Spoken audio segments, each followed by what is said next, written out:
I like learning new words, such as intaglio. The G is silent, and it comes from the Italian for in the cut.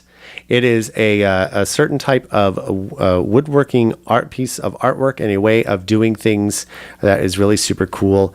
And here talking with me today, the Analog Arts, Glen Gustafson, and his wife, Jan, also known as Traffic Tipper. Jan, good morning to the both of you. Good morning. So I want to talk about this. You were at the Home and Garden Show this past weekend. How was it for you?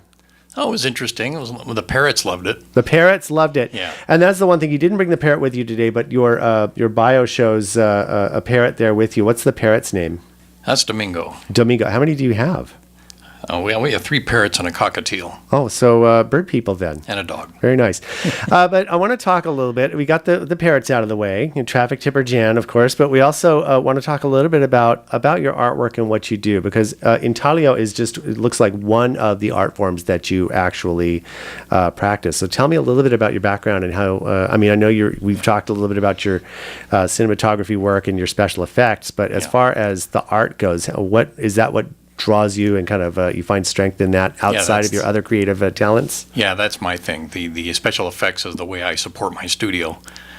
And I'm primarily a painter, although I have 2 etching presses. I haven't got them set up right now.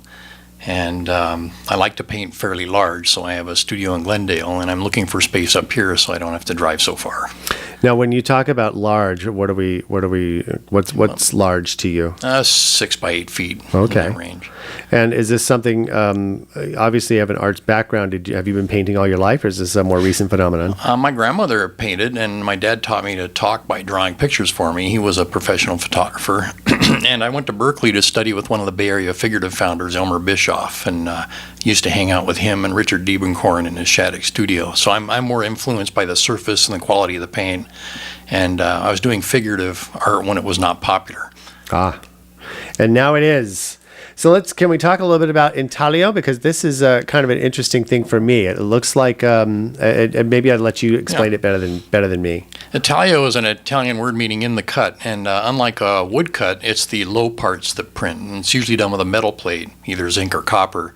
And it started out with engraving, like Albrecht Dürer, where you make the cuts with an engraver and then you rub the ink into it, and then you rub it off the surface, and it's the low parts that print. The paper is soaked and softened, and it's run through a press under about 4,000 pounds of pressure, and then picks up the ink. And etching is a way of doing that without having to learn the craft of engraving, where you cover the plate with a resist and just draw through it with a needle, and then let the acid do the actual engraving. That's what Rembrandt did. That's why it looks so free and sketchy. Fascinating.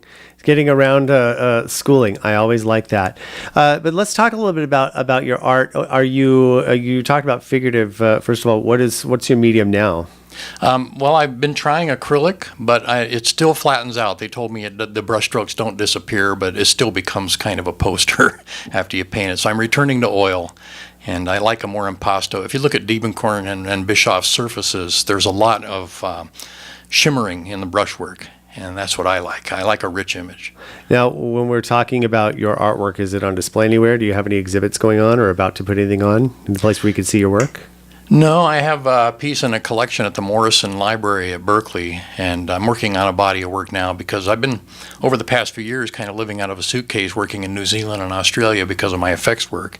And I'm staying local now so I can start painting again. So I kind of break it up into the phase where I'm preparing canvases, stretching them and priming them, and then doing the painting. I don't want to be interrupted to stretch another canvas. So I'm in the prep phase right now. Now, let's talk a little bit about if someone wanted to commission you for work. Are you available for that? Or are you just more like I'm painting this and this is what I'm going to sell?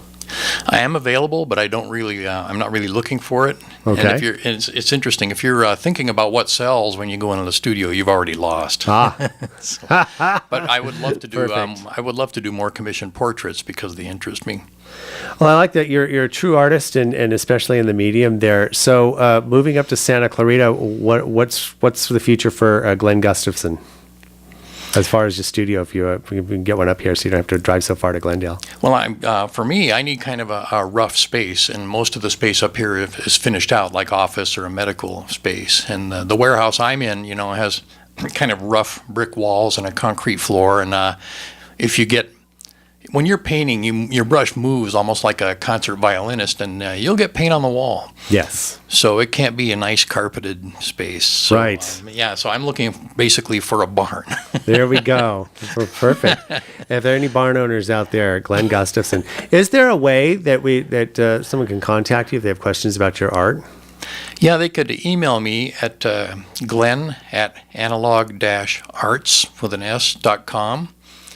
And my website is glen@gustafsonfilm.com, but that's primarily my work on Lord of the Rings and Spider-Man, Watchmen, stuff like that.